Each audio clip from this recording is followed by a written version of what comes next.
Hey guys, this is OffTopicGames and we have a deck profile for you guys. This specific deck is actually really old, probably like 3 years old, but recently we've been running out deck profiles, so I kind of wanted to get one out for you guys.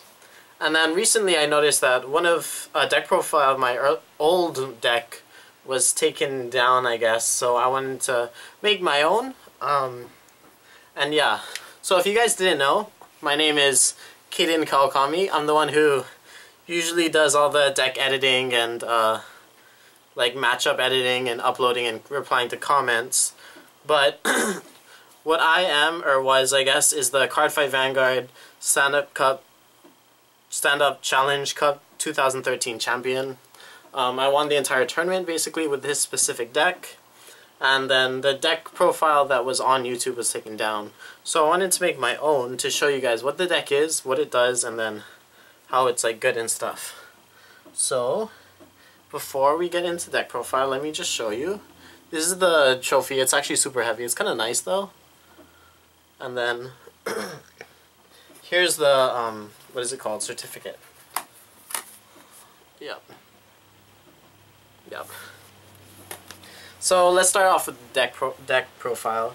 I do also have the matchups that I went through because I did take a little small notice of what happened throughout the tournament. So for a starter, we run Conroe before it got restricted as starting Vanguard. If you didn't know, it's a forerunner. What it does is Counterblast 1, put the unit into your drop, put Conroe into your drop zone, search your deck for up to grade 1 or less Cargo unit, and put it into your hand. It's a really good toolbox card. It's probably the best starter that Cargo has at the moment. In general, it's just really good. Conroe's the best. For our triggers, we run 4 heals. Dragon Monk Gojo. It's the only heal trigger that Cargo had at the moment. I actually still run this trigger today. This specific heal trigger. For our draw triggers, we run 6. 2 of the vanilla because we didn't have another effect trigger, and 4 Gatling Claws. What Gatling Claw does is a 4K draw trigger. You counterblast 1, put it into your soul as a cost, and then choose a grade 0 that your opponent has and retire it. So yeah, Gatling Claw is really good because it retires your opponent's like starting Vanguard, such as Spring Breeze, Messenger, other Conroes, Wingo Brave, etc. In general, it's just a really good draw. And lastly, what set my deck out differently than other decks is I ran 6 stands. 4 stands are Flame Seed Salamander, and 2 are the vanilla one. So in my locals, I guess in Hawaii, we call this deck Standgeros because it's Kagero and it runs stands. Sorry by the way, it's kind of raining a lot and super windy. It's like every day in Hawaii, I swear now. But anyways, what a Flame Seed Salamander does, it's when it boosts and hits, you put it back to the deck and choose a grade 0 that your opponent has and retire it. So it's really good early game. You don't normally use it, but it's good early game where you put it behind your Vanguard and swing with it so that if it hits, you kill their booster, and if it doesn't hit, they don't get counterblast for effects like Conroe, for example. So I feel like, or Spring Breeze, which is really good. So that's why I believe that this specific stand trigger is just really good. But in general, the point of this deck is to control out your opponent. And currently, like back in the day in the meta, Coco was very live, and my friend was playing it. So we playtested before Dot came out, and I could never kill him because he had so much advantage. So I'd have to either like sack really hard with Dot, or just try to get Dot off at least once per game, which didn't always work. So trying stands made it so much easier.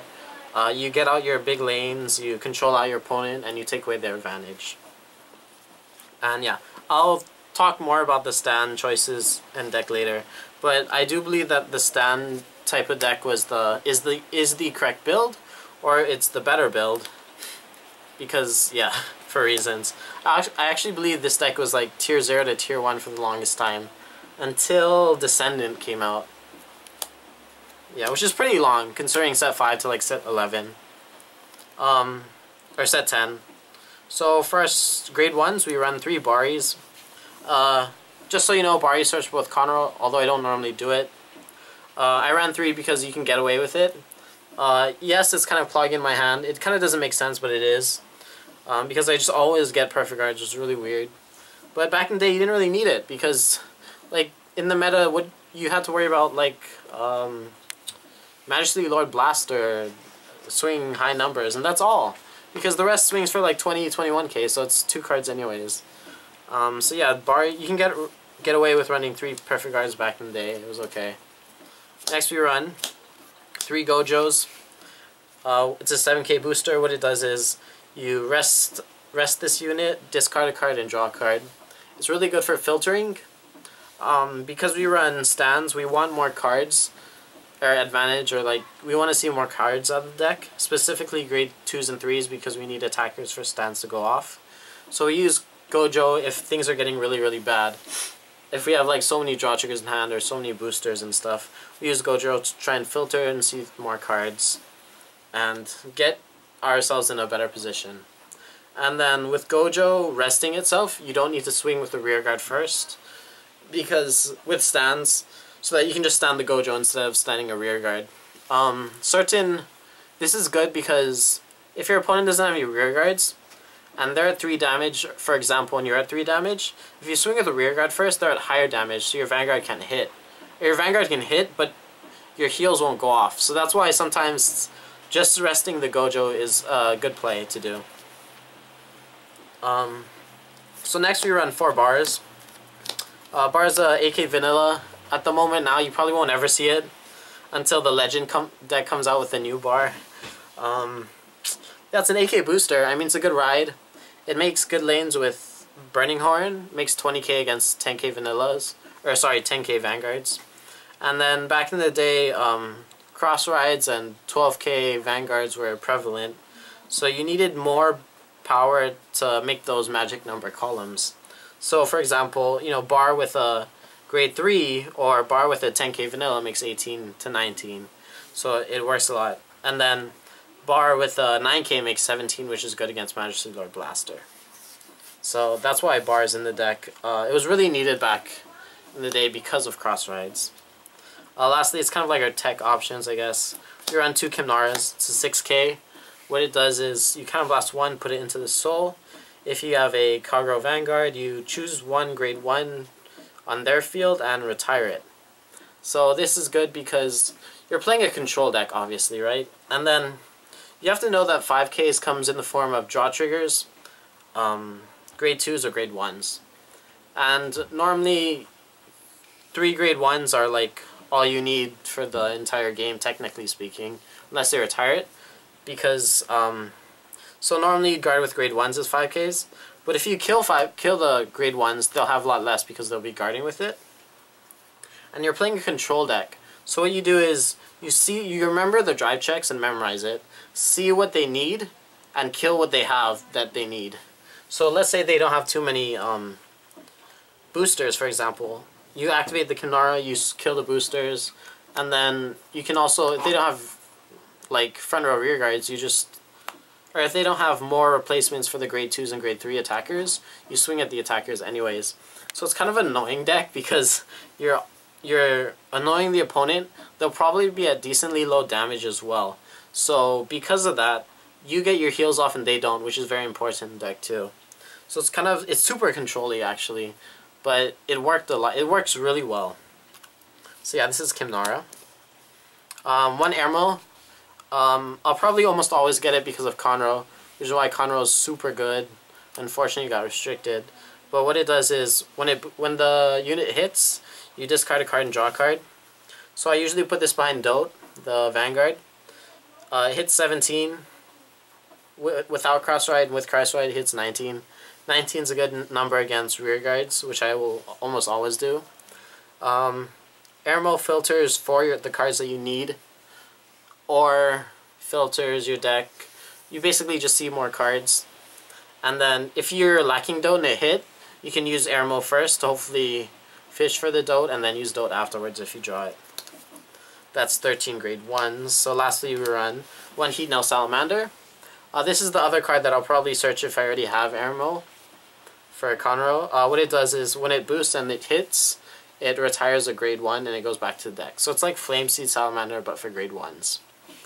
This card is specifically good because it's more on hit pressure on rear guards, because the point deck is they lose card advantage, you gain card advantage, and you kind of control them out.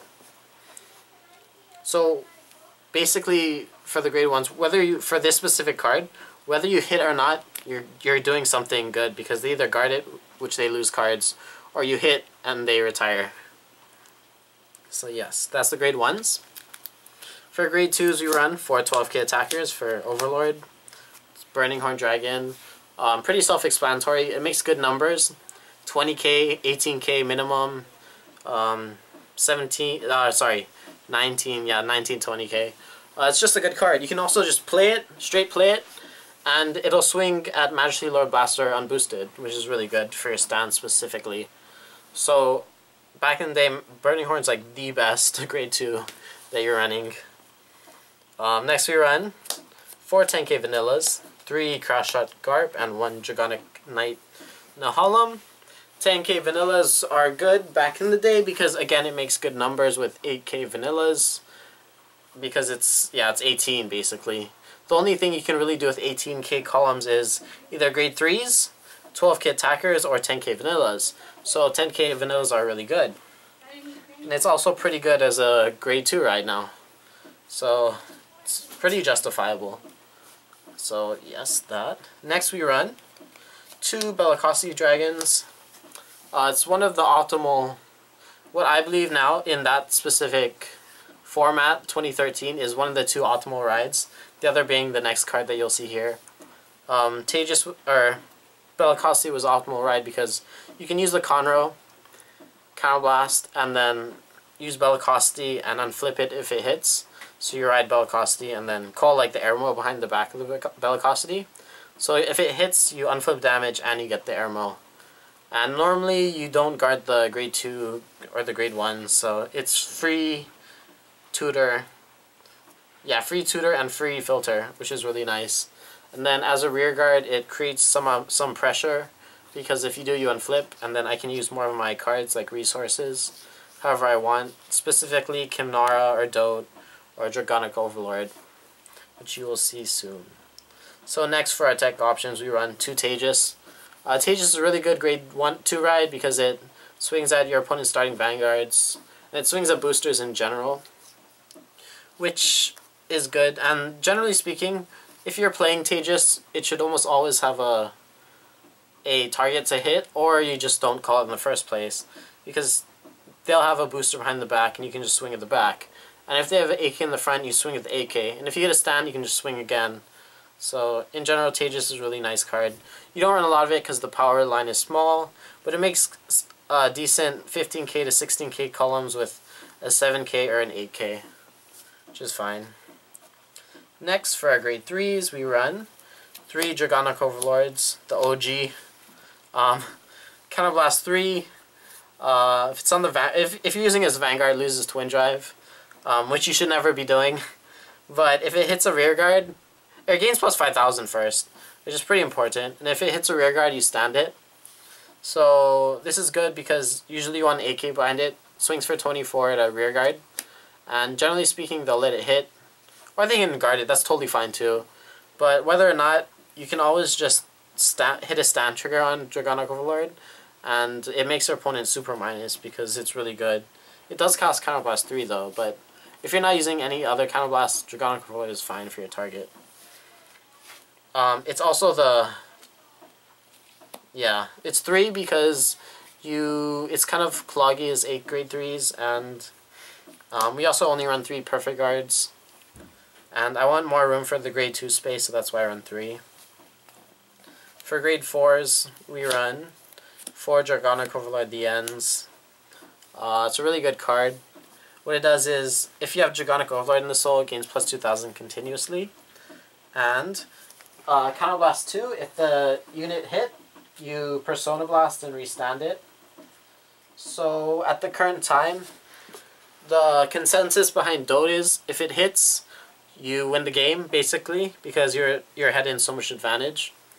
So what this deck is based specifically around is making it so that if they guard it, they lose 2 cards minimum. If they take it, you get more advantage anyways. So you'll always be put at a higher advantage than your opponent, essentially speaking. And then with the rear guards and more stands, you're putting more pressure on the opponent. And because there's more attacks in general, it's a higher toll on the opponent. So what this deck is based around or revolved around is control, right? So if you see them hitting grade 2s and stuff, you just continue swinging at the grade 2s, obviously, because attacking is everything in Vanguard. So if they don't have grade 2s or front row rear guards, it's really hard for them to maintain advantage and push in this like super grindy format. And then if they are lacking boosters, you can always just kill the boosters, and now they're lacking like strong rear guard lanes. So this deck is revolved around like memorizing your opponent's drive checks and then kind of like pushing out the game with more advantage, so that let's say they trigger, right? That means there's less cards out of the opponent's deck, there's less triggers out of the opponent's deck, and they're not hitting their core pieces for attacking purposes. So they hit triggers, you kind of punish them for hitting triggers because you're controlling them out and they have to rely on their drawing engine to restabilize and get what they need. But because they hit triggers, they can't restabilize because they're not hitting the cards that they really want. Because you can always shut them down with perfect guards or no to pass or 2 to pass or something. And it's really easy when you're hitting heals and you're in general just ahead of the game. Now if you're playing this specific Standgero deck and you're losing in card advantage and stuff, what that means is you kind of have to think optimally. What that means is that they have more advantage, which means they probably hit more triggers, so they have less in deck, or they have some way to draw a lot, probably through Dode, for example. So if they hit, that means you can deck them out, which is kind of like a smart way to look at it, where if you don't win, you still win. Which is why I believe this deck is super good. It was tier 1 at the moment, specifically the stand build. I can't stress this enough. It's just super good back in the day. Now, unfortunately, Kagura or stands aren't good because of Link Joker, I believe, and crits are just generally better with more higher Vanguard columns. So yes. I also have what happened through the tournament, so I'll share with you my tournament experience. So in order to get up to Stand-Up Cup Nationals, what you had to do is you had to win the shop qualifiers. I swear all shops had X amount of qualifiers. So Hawaii specifically had 3. I won 2 of them. The first one I got the win, so I got the invitation to States. The second one got passed down, which is fine. The third one I didn't go to because I just didn't. So yeah, that happened. And then up to States, I ended up winning. It was really small because, you know, it's Hawaii and there wasn't too many qualifiers, I guess. So I won, so I got the free trip up to Nationals. And I got up there early enough so I could play in the last minute qualifier and the actual tournament. So I went up to the last minute qualifier with a deck kind of similar to this, but it wasn't quite right because I didn't want to like give away my deck build. So I run somewhat close to vanilla triggers, vanilla lineup, but a little bit different. Anyways, I played Brandon Smith, the 2012 World Champion, before the last minute qualifiers. He was playing Great Nature, which is really good because it gains advantage by itself. So what happened was game 1, I won, and then we started playing 2 out of 3, or we played 2 out of 3, so he won the next one. And then game 3, I noticed that if I pushed, I could win, right? So I pushed, and he 6 damage healed, and he ended up winning that because of it. But it was okay because like I wasn't playing my complete deck. It's kind of a John, but I wasn't playing my actual deck that I wanted to, and you know, I kind of got punished for it, I guess, because I ran crits, and I didn't like crits in the deck at that moment, so Yeah, I wasn't very optimal. So I ended up losing, but in my heart I won. So, yeah, anyways, for stand-up cup, the last minute qualifiers, I went 5-0, so I would have made it to top 8. But because I was already qualified, you kind of like drop, I guess, out of the tournament, so that's fine. Anyways, on to the actual tournament. It was, I think it was 6 rounds, and then cut to top 8. So round 1, I played against a Garmor Pelnor player. I actually played him in like free fight of the day before, so the last minute qualifier day. He was playing Garmor Pelnor, and I was playing Aquaforce at that time. So I knew it was in his deck, and I kind of just used that to like win, I guess. But I killed his Spring Breeze, and I had double Burning Horn columns, 20k vanilla, 20k columns against his 10k, so it really hurt him. And then at one point he also double checked 2 grade 3s, so I just kind of pushed it out, kind of controlled him a bit, and I ended up winning the game. For grade 2 or round 2, it was it's also best of 1 until the finals basically. So it was only one game. Game 2, it was a dope matchup. He hit 3 or I don't know who hit 3 heals early game. Might have been me, but it didn't matter because I hit his rear guards. So I controlled him out and I killed his Conroe, which is very important tempo wise. So I did end up winning the game through like control and stuff. And then for game 3, or round 3, it was also a dope matchup. I believe this player he got 3rd or 4th in the finals, so he made it to top 8 and he placed like 3rd or 4th. This one was a pretty sacky game, not gonna lie. For both sides actually. We both got our Conroes killed and we both got cross-ride. It was super grindy, but in the end I believe he had to pass my Vanguard, and I had 4 triggers out of 5 cards, so I'm like, I win. And then yeah, he shook my hand and he lost. For round 4, I played against Kyle Warfield, so shoutouts to him if he's watching. It was a dope matchup. We both got cross-ridden. I did misplay like twice, unfortunately. I forgot to cross-ride, which is really sad on my part. But what I did in that specific matchup was I no-guarded his dote because I felt like I could survive regardless of whether or not he used it or not. And if he got the advantage up, I could beat him. But he didn't have the dote. So he swung at my rear guard a lot of times, and I let it go. So at that amount, I was already up in card advantage. Because in order to like technically let his Vanguard through or block it, it takes 1 card, and that's really easy. It's totally fine. It's not even a damage, so it was super unoptimal for him. He finally got it, but it was kind of late, so he did kind of restabilize. But because he was so... he had to either sack or hit draws to keep up, or use Dote's effect, I decked him out because he had less cards in deck because of Dote and because of the possible draw triggers and heals.